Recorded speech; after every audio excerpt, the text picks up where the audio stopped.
Welcome to the Nerd Party.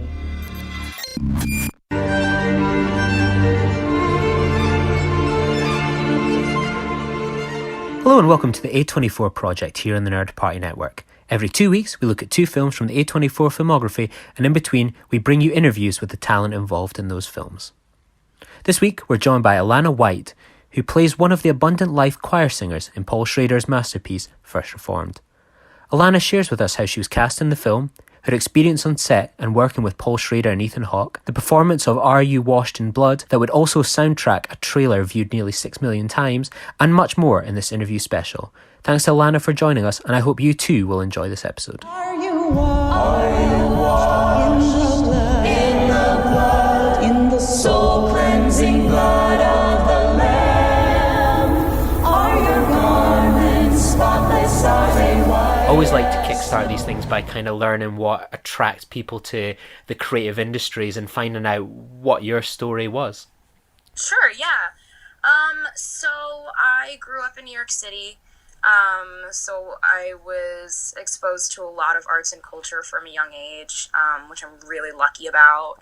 My parents took me to see a lot of theater when I was a kid. So it's always been a huge part of my life. Theater and museums and just really everything about the arts. Like, I never cared about sports or things like that. I always was just that kid that wanted to see that next Broadway show or wanted to go to that new museum. So it kind of stuck with me throughout my adult life. I think there's something really lovely about arts and culture that I've always been drawn to, just having to do with how focused you can be on just simply purely being creative. I think that's a really beautiful thing. And yeah, that's kind of what drew me to it. And I figured out, man, maybe I can trick people into paying me for this, and somehow it worked. So yeah. What were your inspiration and influences that you kind of looked up to when you were sort of, you're kind of getting towards this industry of the actors or people that you were maybe looking up to? Who did you maybe see yourself kind of perhaps emulating? So I would say that Juno, starring Ellen Page, was a huge influence on me as a kid.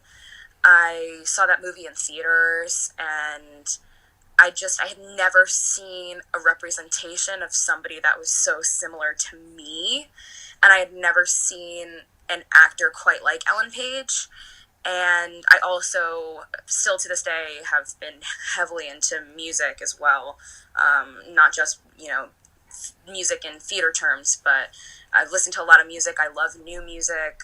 I love collecting new music. I love the feeling that music has when it completely perfects the atmosphere.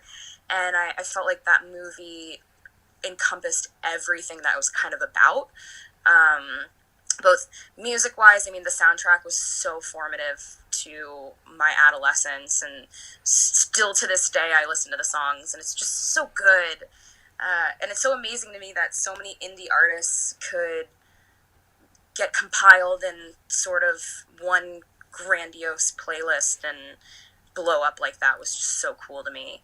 And then the reception behind the film, the aesthetic behind the film, down to the cinematography, down to the language they used. I mean, the language that they used in that film to convey that story blew my freaking mind. So that was a huge heavy influence on me. And I think a lot of the indie films that came after that always interested me and influenced me. I mean, as a kid, shortly after that, Nick and Nora's Infinite Playlist came out, which was, again, very heavily music influenced. And then off the top of my head as an adult, I would say that indie films like Me and Earl and The Dying Girl is like an end-all, be-all indie film for me. I mean, God, it's such an incredibly beautiful film. So I've always kind of been drawn to that style and that the way that they marry so many different forms of art into one cohesive thing really has always kind of caught my eye and made me feel like, wow, I want to participate in that. How did you sort of transition from this passion into turning it into like a professional career?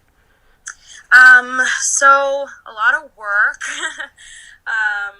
You really kind of have to hustle. I did go to school for it. I ended up going to NYU, Tisch Drama. But largely it doesn't really matter where you go to school. It really just kind of matters how driven you are, how good you are with people, and kind of looking in the right places. Now, obviously, you know, not all of those are a magic ticket to it, but I think I've gotten really, really lucky. But I also have had a ton of resources at my disposal, growing up in New York and living in New York. So it really just kind of took a lot of guts and a lot of just not getting disappointed and not letting, any sort of criticism or critique or rejection get you down. There's just so much rejection, which I feel like gets overshadowed by these wonderful opportunities that people have. But it is a ton of rejection, it's a ton of being told no over and over and over again. But I've always felt like if you risk asking for something, the worst they can say is no, and the best they can say is yes, and they'll help you. And I think that's always kind of been my ticket, is just never being afraid to ask for an opportunity. For those that might be kind of tuning in and familiar with your work in First Reformed, what's the kind of work that you would recommend people would maybe seek out or kind of recommend from sort of your back catalogue before then? So I did a spot on Law and Order SVU a few years back. That was really cool. It's an episode called Holden's Manifesto. It's very timely. It's unfortunately about a school shooter. So it was shot, I think, 4 or 5 years ago, but it's insane to me how it's only gotten more and more relevant.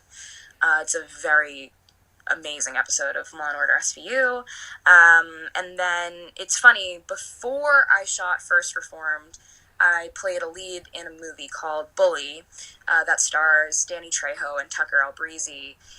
So that's kind of from my backlog because I shot it before First Reformed, but it actually just came out on December 31st of 2019. So it's very fresh and it's out there in the world. So they can check that out. That's out now, which is really exciting. And I play the goth girlfriend, which 15-year-old me is very excited about. I bet your iPod's filled with some classic goth tracks on there, so to go along with the Juno score. Yes, absolutely. Yeah, a lot of Kimbra Dawson and My Chemical Romance was the soundtrack of my childhood. So I feel we're maybe kind of similar in attitudes here. Like as you're talking about like the Juno soundtrack, I suppose I'm 33, but like I remember seeing Juno the film. I had the soundtrack, and then I went to see Kimya Dawson like live, and I still listen to that soundtrack. It still kind of hits the right spots. I've maybe watched the film only once, but I've tapped that soundtrack so many times on that iPod that is still holding on to this day. Yeah, it's so good. It's just so good. And I mean, I totally relate to that, which is so funny. And my boyfriend and I talk about that all the time. We're like, wow, it really stuck. It really is timeless. It has that indie vibe that really can it could have come out 40 years ago. It could have come out yesterday. It could have come out in 2000, whatever it was, 7 or 8 when it came out. But that's so funny. That's awesome. So when did you sort of first hear about First Reformed? When did it come to your attention? So First Reformed was a really funny story, actually, because I did not actually audition for the movie. I had not heard about it before. I got a phone call from my agents.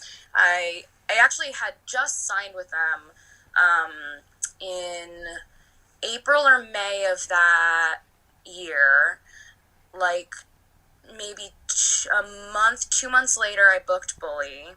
And it was just like one of my first or second auditions with them. So I really felt like I paid my dues for a while, and, you know, I wasn't really banking on anything exciting happening. And then in about January, I get this phone call from my agents, and I'm like, hey, how are you? And they're like, we're great, you know, we're great because we're looking at a booking for you. And I was kind of like, I haven't gone on any auditions lately. Like, I don't know what you could be talking about.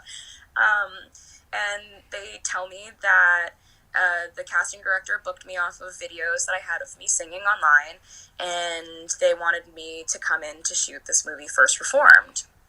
And I was, of course, like, oh my God, yeah. I didn't know what it was. They basically summed it up that it was an indie film that Paul Schrader, who is an absolute legend, of course, was directing, and that Ethan Hawke and Amanda Seyfried were in. But I really didn't know any sort of plot or any sort of information about the film until after I was given that offer. And then, of course, I looked it up, and I was like, oh my gosh, this looks so amazing. I would absolutely love to be a part of this. And then that was when they assigned us that hymn that we sing in the movie, which, you know, context clues would lead me that, okay, it's very church-centric, and, you know, we're singing very classical church hymns, which, yeah, so that was kind of my introduction to it, which is a pretty awesome introduction. I had no idea what I was getting myself into when I got that phone call. I was wondering that when I was kind of watching it and thinking about your role. I was wondering, were they like a group of kind of choir singers? Did you kind of do things together? You know, and then it seems like they've kind of brought you all in together individually. What was that like to kind of then prepare as a group for singing these songs, to making sure that you are all in the right kind of tone and making sure that you're the right fit together? Yeah, it was a really crazy experience, honestly. I think that it was such an amazing group of professional singers that we were able to do it in this way. But basically, they sent us this hymn, Blood of the Lamb, that you can both hear in the movie, and also they ended up using it for the trailers, which blew my mind. We didn't know how many people were going to be singing with us, because, you know, a choir can be anywhere between the five of us, really, which is what was in the movie. And when I was growing up, I was in choirs of like 30 or 40 kids. So yeah, so they gave us the hymn, and they were basically like, hey guys, here's the hymn that you're singing. Here's a little recording of it. Pick a harmony. Like, just reply to this email with whatever harmony you want. And I really wasn't picky, but the other girl who was singing with us chose the high harmony before I got there. So I was like, okay, cool. I guess I'm going to be singing the low harmony now, which is, you know, totally fine with me. And I learned the low harmony on our own time. We didn't meet up before we shot the film, which is really a testament to how talented all of the other singers were. And we basically got there at like 5 o'clock in the morning, and we rehearsed it a few times together in the church, without literally ever singing the song ever before, and it worked, and everybody learned their harmonies. And then the recording that you hear both in the film and on the trailer were shot and recorded in the church live, which I thought was really cool, because that's literally a recording of 5 people singing a song who had never met before that day. That's amazing. Yeah, it was a really cool process. So it was very, very interesting, because I have a good amount of experience singing with the different either musical theater composers around the city, or, you know, bands around the city. So it's always interesting to see how different people will do it. But that's how it happened with First Reformed, which was really cool.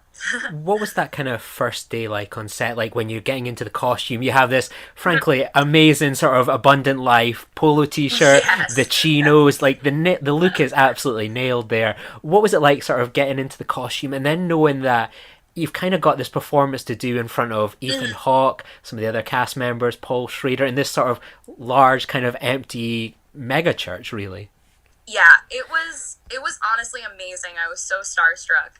I really like between shooting First Reformed and all my other projects. It's always hilarious to me just how starstruck I am those first few hours I'm on set, because I can't believe that I get to do this. But yeah, so like I said, we got there really around 5 o'clock in the morning, which is always a really fun experience because when you live in the city and you're a local hire, you're getting yourself to a checkpoint to then get transportation to the place.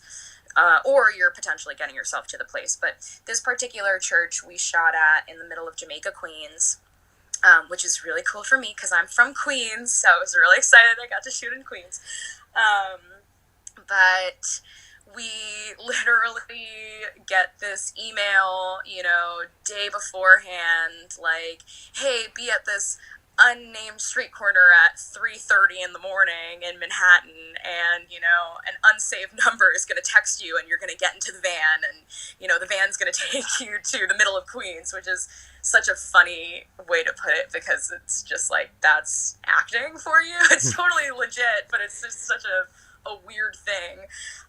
And so you get to the place and it's 5 o'clock in the morning, and at this point, for me personally, I know better than to do hair and makeup before I get there because I know they're going to put us in hair and makeup. And we got into hair and makeup immediately. We also weren't sure about what context we were singing the song in before we got to set. Like, I didn't know whether or not it was, the Abundant Life resident youth choir or what it was going to be. But we get herded to the makeup trailer, and I will never forget the moment. I'm sitting in the makeup chair, and this man walks in the door, and he's pretty unassuming, and he has this cape on and this big black wide brim hat, and I didn't really think anything of it because I'm just, doing the makeup. And everybody's like, oh, Ethan's here. Oh, good morning, Ethan. Oh, morning, Ethan. How are you? And Ethan is like, hey, how are you guys? Hey. And then I look up and I can see him through the mirror, and he's behind me, and it's Ethan Hawke. And I was like, oh, that's the Ethan you're talking about. Like, wow. Okay, yeah, that makes sense. I don't know why I didn't put two and two together. But the most interesting part, I think, about the costuming and the hair and makeup was the movie very deliberately had a complete lack of color. And I had this strip of like bluish green in the back of my hair that was so temporary, but it was growing out, and you could see just ever so slightly the smallest amount of blue-green, and the makeup artist actually had to hide it behind my ponytail because she was like, we can't have any color in this film. Even though you're playing kids, the palette is very specific, which I thought was fascinating to me. It was really, really cool to hear. So makeup was pretty simple. They let me wear my actual real glasses in the film, which is always a treat. Those purple glasses have become very iconic to my life.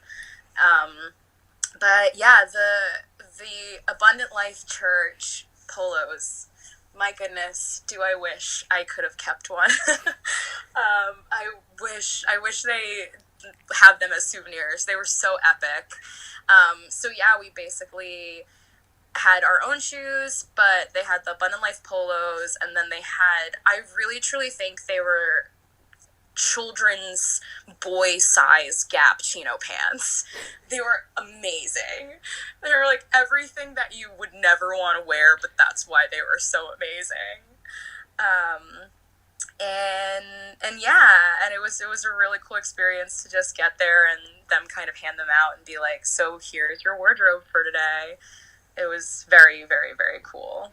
The one thing that stood out for me with the performance is, yeah, you guys sing a hell of a hymn, but there's this little moment that I just would love to know what kind of is going on. So there's the moment when you're performing in front of the Ethan Hawke's character and the can't remember exact role within the church, but you are doing your performance, and one of the guys behind pinches the taller girl, the one that managed to get the higher part of the hymn, and she has a sort of, there's a little giggle, there's a little bit of tomfoolery there, and you have this eye roll of like, there's so much you can look at going, I wonder what's going on there. Is this like an eye roll of like, you sexist pig, or like, oh, it's you guys again? And it's just this little moment you think, that didn't almost need to be in there. It could have just been this choir.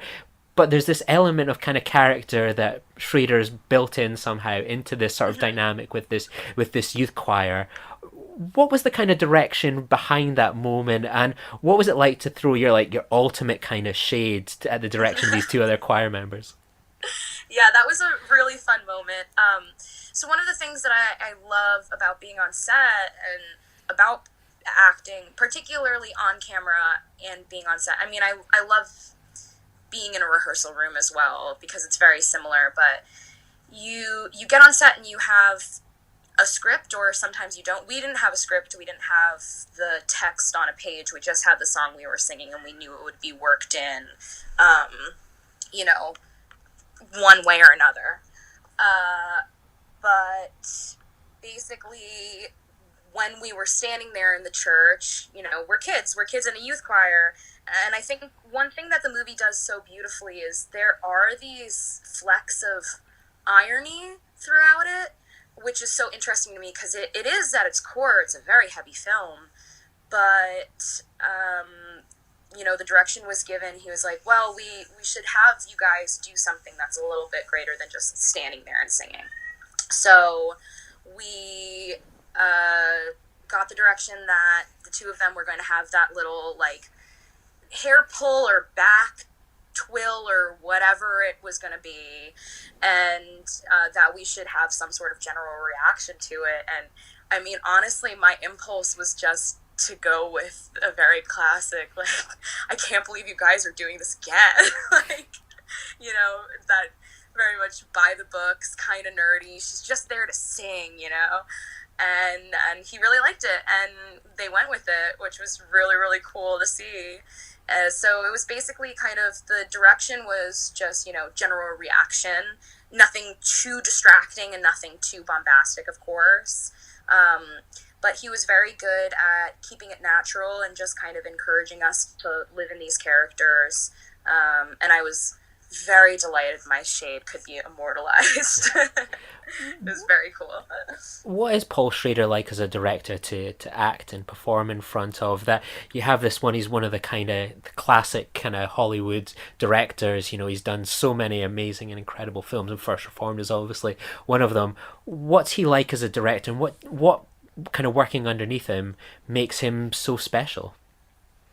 He was so lovely to work with. I was shocked, honestly, at how hands-on he was. I mean, I've done projects. I did a commercial spot a few years back, and the directors weren't even on set with us. They were giving direction to an assistant director through a walkie, and they were in an office somewhere. So I've kind of run the gamut of set life and seeing the way that different people do things. And I mean, easily Paul Schrader could be one of those very classic directors who, has an AD filter everything to the actors, and, has the different crew members doing things for him. But he wasn't like that at all. He was on set with us. He learned everyone's names. He was, moving around with us. He was very deliberate with his vision. It felt like you were working with somebody who really knew what he wanted, and he knows how to talk to actors, and he knew how to ask for it. And it was a really amazing experience being there and being under such iconic figures, and watching him interact with Ethan, and, watching Ethan take in our performance, and just watching these people interact with each other was really, really, really cool. It was a very, very life-changing, eye-opening experience. What was the kind of feedback you were getting from like Ethan and Paul on your performance? So I mean, both Ethan and Paul were delightful. Ethan was so complimentary. He also sat there for, I believe, if I remember correctly, every single take of ours, even the ones that he wasn't in the background for. And he really didn't have to do that. I've worked with big names where they just sat in their trailer until they were called on set. They were nice enough, but we had no interaction at all. Ethan was there in the back of that church watching us sing every single tape, which was just so cool, and it felt so amazing that if somebody like Ethan Hawke could sit there and take in your performance and respect you as an artist. And after every single take, he was like, "You guys sound awesome.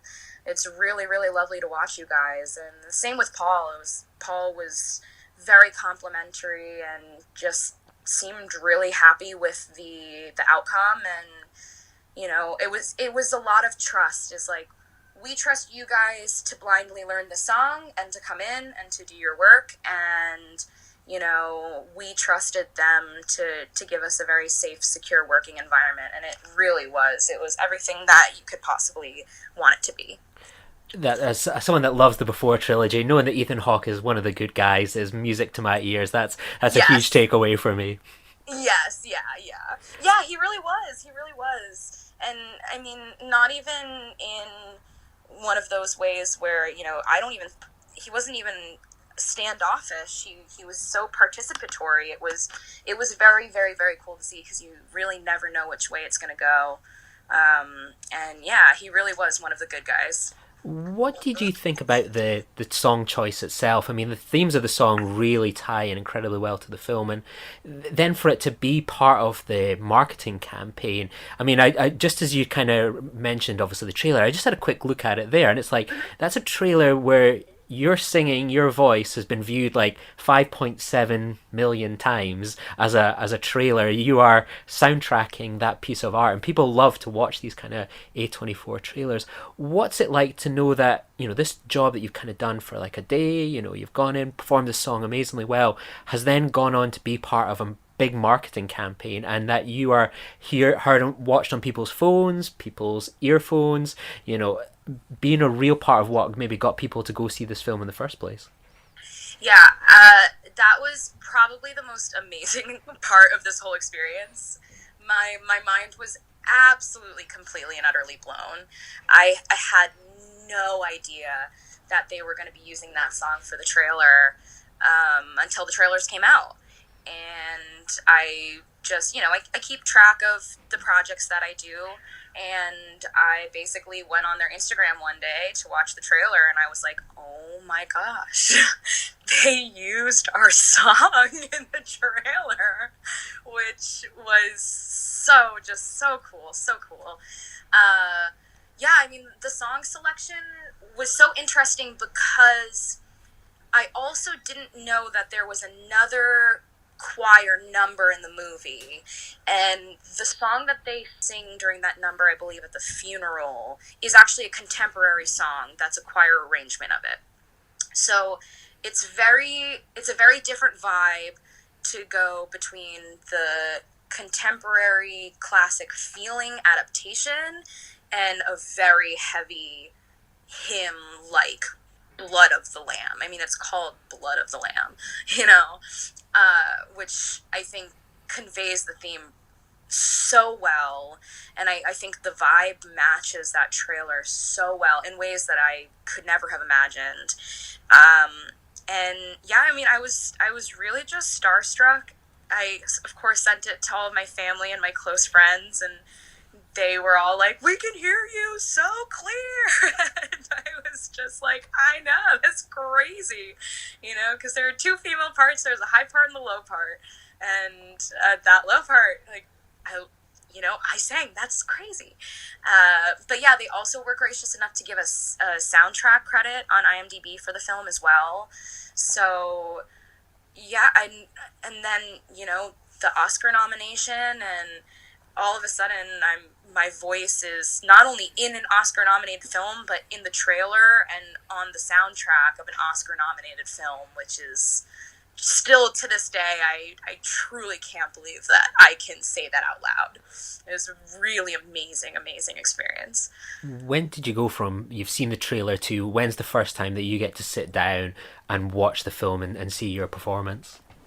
So I think it couldn't have been too long in between, and I'm pretty sure I had a run at the New York Film Festival at Lincoln Center a few months before it actually came out for a commercial run, and I missed it during that run. And I didn't even know that it ran for the New York Film Festival, and I had a friend who went to go see it, and my friend messaged me on Instagram and was like, I just saw you performing on screen at Lincoln Center. And I was like, what are you talking about? I'm at home in my pajamas. And it turned out the movie released there, so that was really incredible to know that people saw it beforehand. I ended up going to see it just downtown at a little indie movie house. It was probably a few months in between the trailer.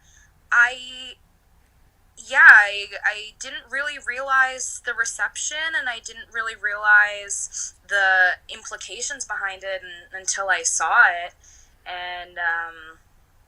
And I saw the trailers, I saw kind of everything that was coming before it, because, even with big names behind a movie, when I shot it, it really kind of, it felt like, and it was more billed as, an indie through and through. It didn't really feel like it was going to be this very iconic, movie critic's dream. It didn't feel like it was even trying to be an Oscar contender. We just, my boyfriend and I went to a little indie movie house in Manhattan, and we sat there and we watched the movie that I was in the theater with other people, and it was a very funny experience. It was very cool to watch. And then later on, it was put on Amazon Prime, which I don't know if it's still on Amazon Prime, but we got to watch it again on Amazon Prime, so it was very cool. What's it like when you see your scene within like the context of this entire film, a film that has generated a lot of debate, discussion, it can polarize people it's in some ways. What's it like when you see what part you play within this kind of greater whole? Think honestly, I couldn't have asked for a better role in this particular film. I think one of the things, going back to something I said a little bit earlier, one of the things that I find so quirky and fun about that scene is it really kind of is this moment of levity in this very, very, very serious landscape. I mean, the film absolutely is controversial, but it's very clearly meant to be controversial, and it's meant to kind of mess around with your head and your perception of things, and mess around with the characters' heads and the characters' perception of things. And I think that moment in the church, which is really towards the beginning of the film, is this moment of simplicity in the whole movie. And I think it's this moment of levity. And I think that it's a moment where maybe Ethan Hawke's character is experiencing like the only part of peace and joy that he experiences in the entire film, where he really is just simply, waiting for this woman to be done with her choir lesson. But they didn't need to keep the whole song in the movie, which is another thing that blew my mind, because you go and you record something like that, but there are so many things in movies and TV that get cut out in the final product, So when I saw it and I saw that they kept the whole song in the movie, I was like, oh my gosh, like, this is truly crazy. They did not have to keep this whole song. And I think that it really is this moment of kind of, there are moments of light in the darkness.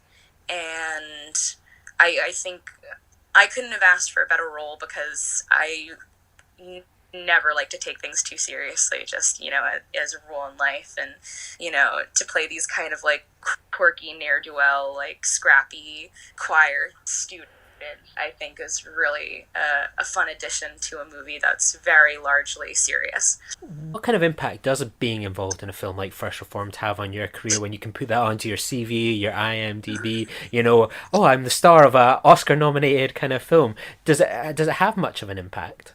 Yeah, well, I get asked to do really cool podcasts sometimes, which is really exciting. Yeah, I mean, when you contacted me to do this, I was amazed because the movie's been out for a good chunk of time, but I think a movie like that does have such lasting impact on a career, and it wasn't something that I was banking on when I shot it. Like I said, it was just this job that my agents got me that I didn't even audition for. I mean, it seemed, of course, it was an amazing opportunity, but I didn't really expect it to blow up the way it did, and then it did, and it really, truly, it's something I'm so proud of, and it's something that it's just perpetually cool to me, honestly. It's another one of those things that I'm starstruck to say it.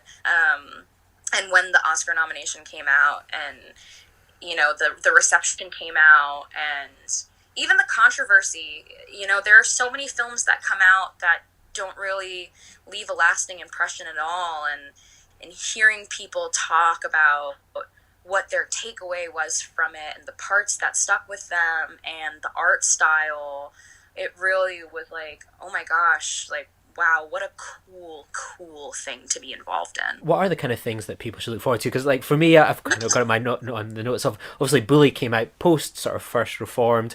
Yeah. What kind of other things can people maybe look out for kind of in the future? So Bully just came out. It's the first feature that I played a lead in. It's really, really, really exciting. I got to work with some amazing, amazing actors. So that's coming out, and there are a few other projects that are under wraps that I can't really talk too much about. But one of the things that really brings me a lot of pride is I actually collaborate with my little brother a lot. He's a really, really, really talented up-and-coming filmmaker. He is incredibly gifted in cinematography, and he's still currently a student, but we've collaborated on a number of short films, one of which stars Davi Santos, who is an amazing actor who was just on Tell Me a Story on CBS, and he's a long time dear friend of mine. We grew up in Astoria and Queens together. So that's really exciting for me, is kind of telling these new stories and just getting together with some of the closest people in my life and putting them on the screen and seeing what sticks. So those are kind of the exciting projects for me. I'm writing a feature currently, which is also really exciting. I've always been seriously immersed in the writing world in some capacity or another. So I think this year focusing on really creating our own work is really exciting to me. But the grind never stops. There's always other exciting things going on. We always pose this question to everyone that we get on the show of, like, what is your opinion on sort of A24, and what are the kind of the highlights of their filmography for you? I mean, A24 just does endlessly amazing work all around. What are now I need to get up a list of A24 films. I'm sure I've seen quite a few over the last year. Oh man. Okay. So of this very short list that I'm looking at right now, I would say at the very top of the list, Ex Machina, which I think absolutely, completely, and utterly did not get the reception I think it deserved, personally. Ex Machina is one of the most amazing movies I've ever seen. I think that Oscar Isaac's performance, I think he was robbed of an Oscar for that performance. I think goodness gracious, there are very, very few performances that are as complex as Oscar Isaac's performance in that. But I also think another pick from this list that doesn't get talked about a lot is Obvious Child, starring Jenny Great Slate. choice.